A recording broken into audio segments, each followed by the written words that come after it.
everybody, welcome back. So we are now going to chat and cover about the reasons as to why and if you are ready to compete.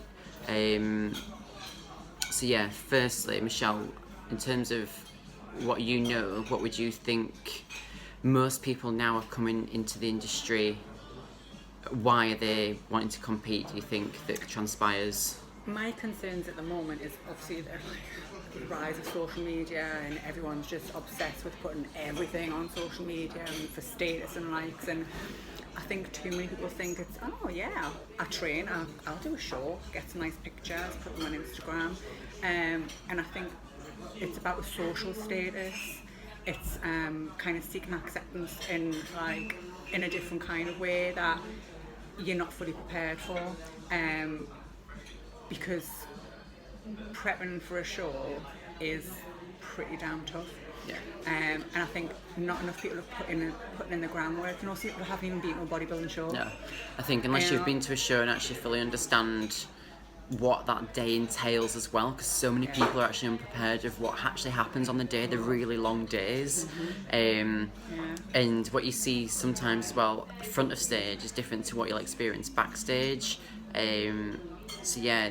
Definitely I think as a starting point, get to a show, ask all your friends, if you know of people that obviously have done them, get their experience of different federations, what they experienced, what class they did, get understanding fully about what each federation and class is actually about first, because that'll make things so much easier as well. There's so much more detail involved about the posing, what you can and can't wear, how long you've routine. There's so much more involved to it, so that's something we can come back to. Background research. Yeah, but before it's like, how long have you trained? How long have you actually been training? Have you built enough muscle to warrant then dieting down? Because some people think, a few months, I'm ready to strip down. Or some girls will see other friends of theirs or other people they follow on Instagram that are bikini athletes, and they might not train, but that will be their incentive to then go to the gym, to train, to go and do a bodybuilding show. I mean, yeah, it's great that you want to obviously improve your health and fitness, hopefully. You're not doing, sometimes it's done for the wrong reasons as well for that. But to increase activity levels and that awareness with people, yeah, it's great, but you still could be doing it too prematurely for what your body can take. Are you prepared in terms of diet? So not just dieting when you're prepping, it's like, what have you been eating leading up? Have you got a good baseline of nutrition? And understand the food and what you need to do. Are you prepared for the long hours? Because, during in the depths of prep, I put in like 19, 20-hour days. Yeah. Are you ready to get up at 4 o'clock in the morning when you've got a normal job? Yeah. You've got to still do your normal job, and then you've got cardio, training, food prep, posing practice, posing routine. Obviously organising your bikini, your tan, your travel around hotels, all of that, music, and you're bloody tired. Yeah. You're tired. And I would advise, if you do have a job where you really do need that concentration levels, just be careful with that. I mean, I've got a job where I'm consulting with surgeons daily, a product of which, if used in the wrong hands, or if I mislead or missay anything that could be misconstrued, then there's a patient at risk at the end of the day. I also drive a lot, so maybe a couple of hours at least a day. Are you ready to be able to bring that challenge additionally to what your job already gives you as a challenge? It has to work with your lifestyle, or you've got to be able to commit to making it work. And for me, because I work in education, I've actually had to have a conversation with my head teacher about the fact that I compete and that there may be pictures appearing on social media, because remember, not everybody understands what we do. Yeah. Some people still see it as something that's quite sexual and provocative, and they say, oh, look at her, she's got her arse out, and they they don't get it. So I've had I'm going to shred it. Ossy, isn't it? Not wrong with a good peak. Things like that, it would have been an acceptable thing for you to do for your job role, not only because of Sam just explained, your ability to do your job, but also the fact that pictures are going to be appearing. Yeah. Again, taking time off, I'm having to take some unpaid leave to be able to travel to a show. Yeah. Because working in school, I can't just take time off when I want. Yeah. Are you prepared to have no social life? You can't, if you've got really good willpower of obviously being able to take your Tupperware to restaurants, obviously making sure when you're out with friends that you're not drinking, then that's great, that's fine. If you're fully committed, and I know some people do it really successfully, that are 100% engrossed in their prep and do enjoy the process, and that's what's important. If you're constantly living in a state of, oh, I wish I could have this, I wish I could have that, like, you've got to find that balance, haven't you? Yeah. And quite often other people have more of an issue with it than, because for me, when I go out, like with family, if they're, or my son, he likes to go out to eat, and he's like, oh mum, do you not feel bad, you can't have it? I'm like, no, I'm absolutely fine, I'll just sit and if your food, it's fine. But quite often other people have more of an issue about the fact that you can't have a drink or you can't have this meal, and it's like, well, no, I'm absolutely fine. Yeah. So be prepared for that as Be well. prepared for the questions, because you will get questioned. Like if your colleagues, your friends, your family don't understand what you're doing and why you're doing it, and every time you do maybe go to a social occasion or even just eating your lunch in the office at work, What's that? Why are you having that again? Why are you eating that? Why are you having sandwich again? Just get a spiel ready, make a voice note, make a poster, carry it around with you, because eventually people will accept it and they'll get used to what you do, why you do it. But I think the first time, quite supportive as well. Yeah, they can be if they supportive. understand. Yeah. So as long as you address it right and don't start biting people's heads off, which I have done many a time.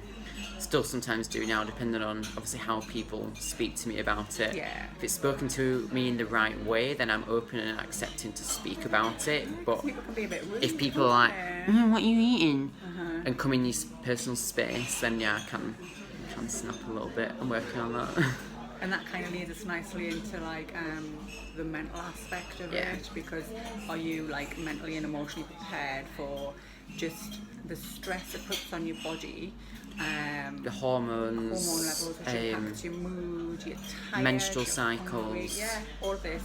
And we know so many bodybuilders where the relationships have just broken down. Yeah. Because you kind of you do lose interest in certain things. Like I get the point where I don't want to be touched. Like I don't want to. You might look amazing, but you still, as a bodybuilder, you'll never feel that you're enough still, and you still have a lot of self-doubt in terms of how you look.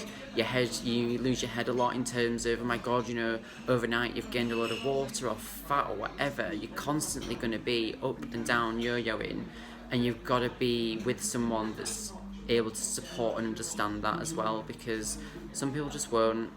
You will be lucky, some people will be really supportive. Obviously Ryan, my other half, is a bodybuilder as well, so it works really well for us, but we still struggle. It's not all fucking rainbows and unicorns. One of the reasons I've not prepped this year is A, my job, B, not mentally being ready, and C, because we had a house that was too small for both of us to prep in such a confined space, just was not going to happen. So it's logistics like that as well you've really got to consider. But I just think as well, there is far too many people just doing it for the gram.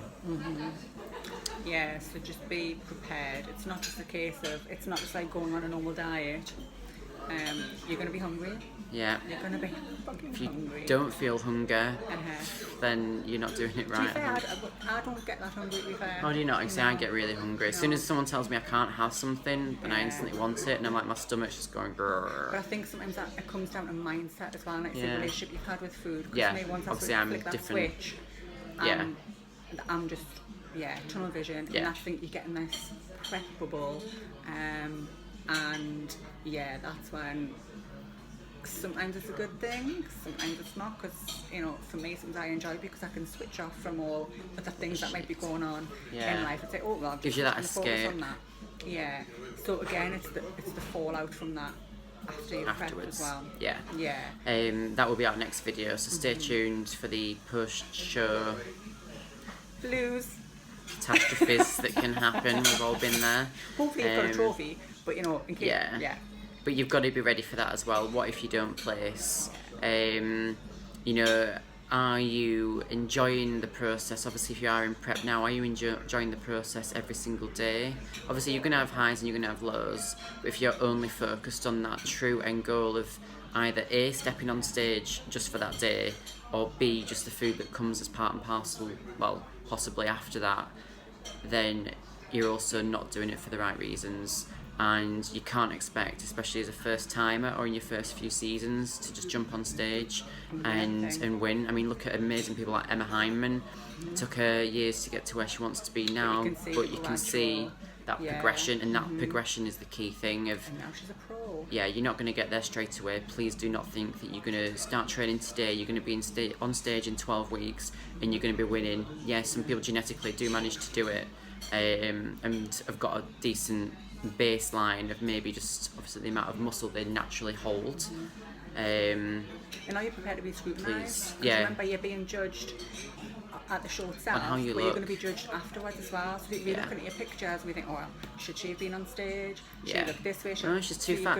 She's too lean. You've got to be ready for all that. You've got to be ready for the it's not just being the criticism. On that day. It's the scrutiny, and because you are being looked at for your physique. Nobody knows the struggle or your reasons or what you've gone through to get there. No one cares when you're on stage. No, it doesn't matter. It's what you look like on that stage on the day.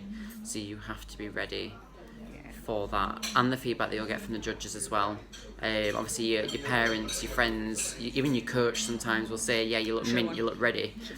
Yeah, you should have won. I've had that a few times. I know I should have won. Apart from that time that we competed against each other. Oh yeah, apart from that time. Yeah, you were definitely more lean than I were. But yeah, just really think about and ask around of any experiences, any research that you can do first before entering something like this. You need to be prepared. That's the key takeaway. Be prepared. Always. And stay tuned. Post show blues coming up.